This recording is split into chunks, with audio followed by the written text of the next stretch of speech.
Okay, today we are going to do lesson 3.5 on the distributive property. Our learning goal is to use the distributive property to solve equations.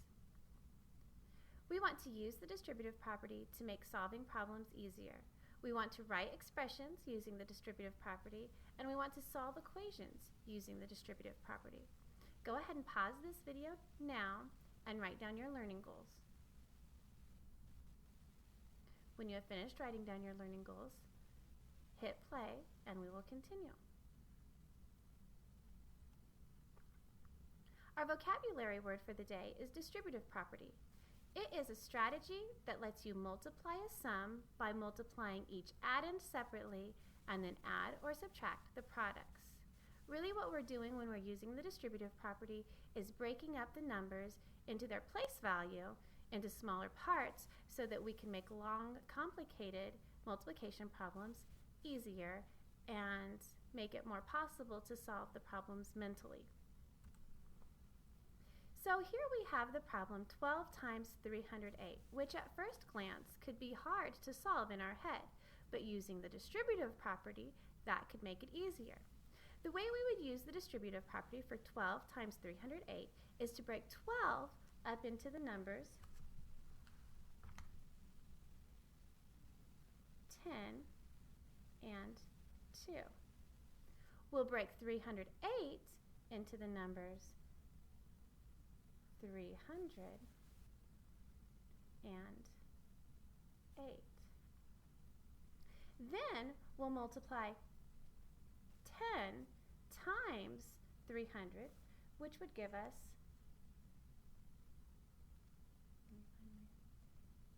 3,000. Then we'll multiply 10 times 8, which would give us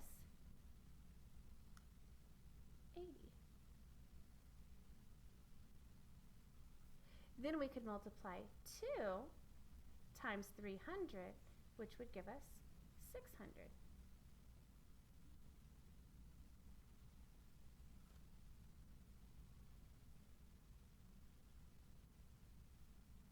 And then we'll multiply 2 times 8, which gives us 16.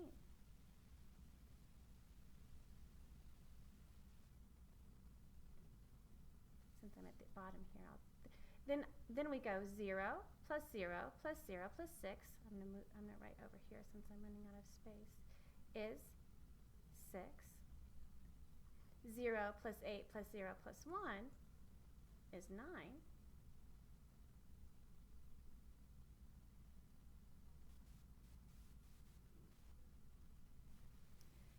0 plus 6 is 6. And 3 plus nothing is 3.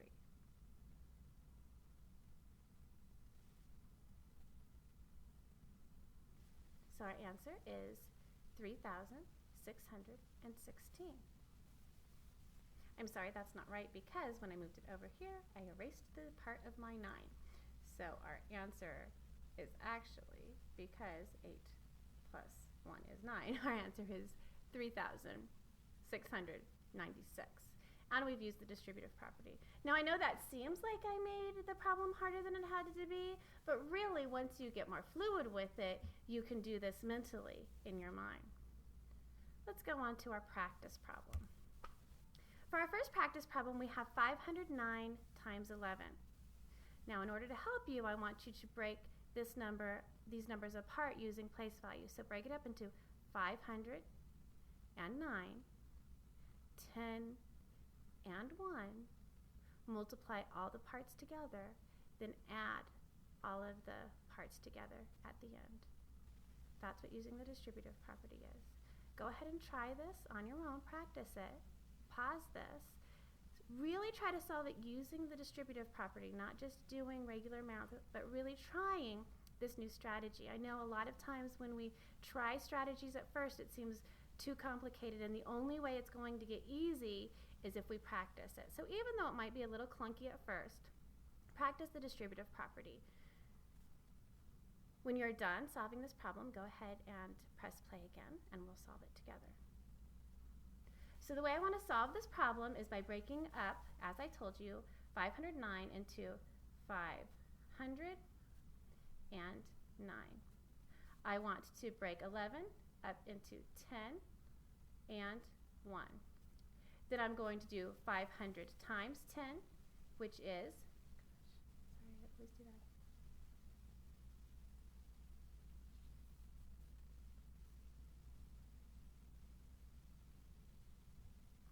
I'm sorry, guys.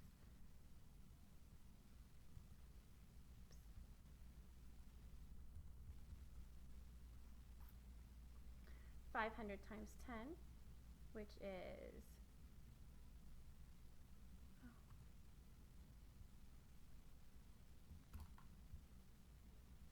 gotta get my pen going here again.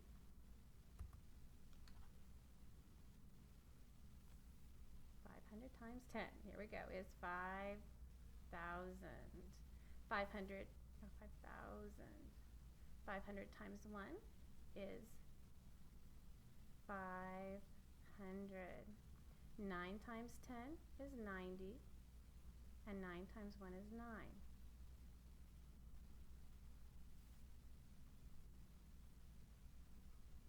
Not even hitting the button. I don't know why it's doing that.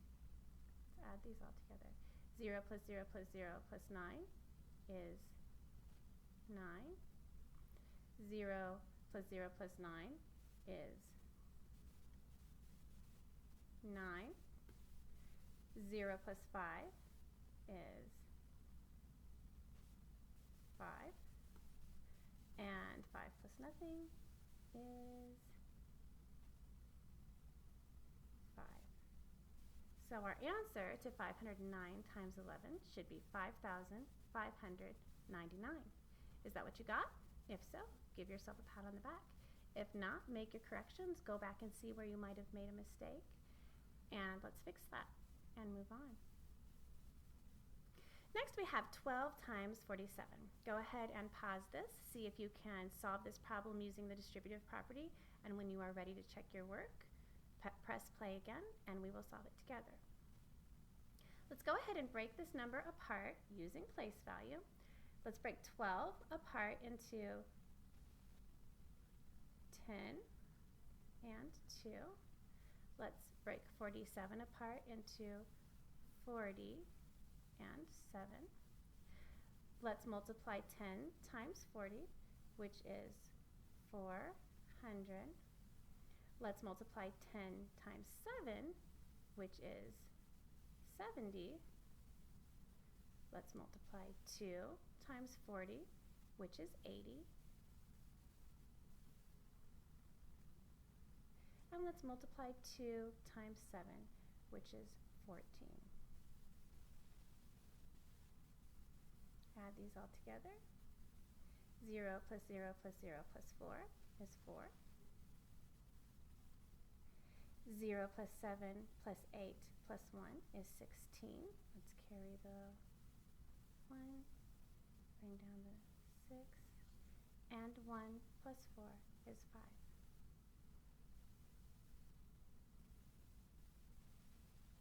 So our answer to 12 times 47 should be 564, but we've solved it using the distributive property. If you got this correct, great job. Give yourself a pat on the back. If not, go back and see where you made your mistake and fix it so that we can learn from our mistakes. And then let's move on. All right, now we're going to try to write an equation using the distributive property. So we're going to use the distributive property to find another expression for 3 times 2x plus 7. Now notice these parentheses we have here, these curvy things at the side. We are going to start seeing multiplication shown with the number being pressed right up against a parenthesis, and we're going to see it used less, multiplication shown less with using the x symbol, because x now is going to be a variable for us to use in expressions. So an alphabet letter that could mean multiple numbers. So this is one way that you will see multiplication, where the number is pressed up against a parenthesis.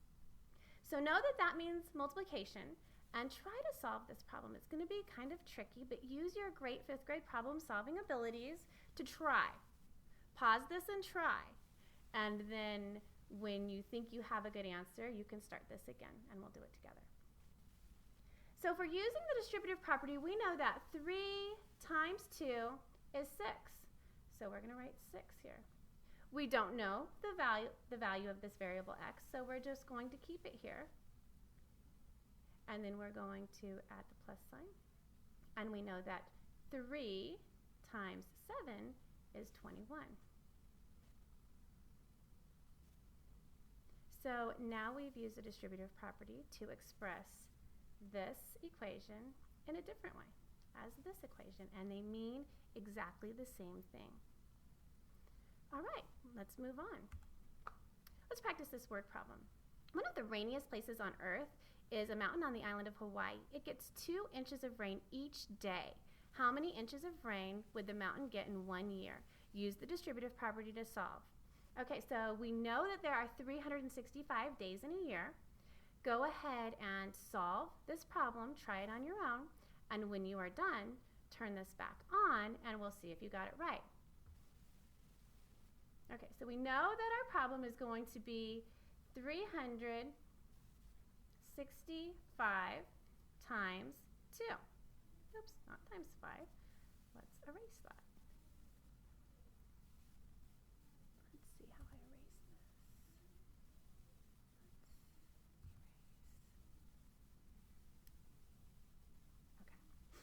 365. Oh, now I have to go back to the pen.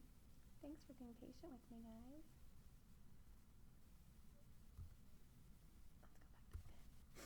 Okay, so 365 times 2. We're going to break that apart into 360 and 5. And then 2, we don't need to break that up any more than it already is. So then we're going to think 300 times 2 is 600. 60 times 2 is 120. And then 5 times 2 is 10. We'll add those all together. Then we get 0 plus 0 plus 0 is 0. 0 plus 2 plus 1 is 3. And 6 plus 1 is 7. And then we always want to label our answer. So our question asks how many inches of rain would the mountain get in 1 year. We're going to say 730 inches. Is that what you got? If so, give yourself a pat on the back. If not, you want to find where you made your mistake, go back and rewatch this problem and make your corrections. All right, now it's time for the challenge problem. The PTA gives Mr. Andrews some money to buy classroom supplies for his class. There are 23 students in Mr. Andrews' class. Each kit of supplies costs $2.04. Use the distributive property to write an expression that shows how to calculate the total cost of Mr. Andrews' purchase. Then evaluate the expression and determine the cost. Go ahead and solve that problem and come back to class tomorrow. We're ready to go. Let's finish up. Review your learning goals. Have you mastered all of them? Do you need to go back and review? In your journal, write down if you are at a 1, 2, or 3 in your learning. In your math flip journal, write down 1 or more questions that you still have from this lesson and give yourself a pat on the back. You are doing algebra when you work with the distributive property. Way to go. Way to challenge yourself.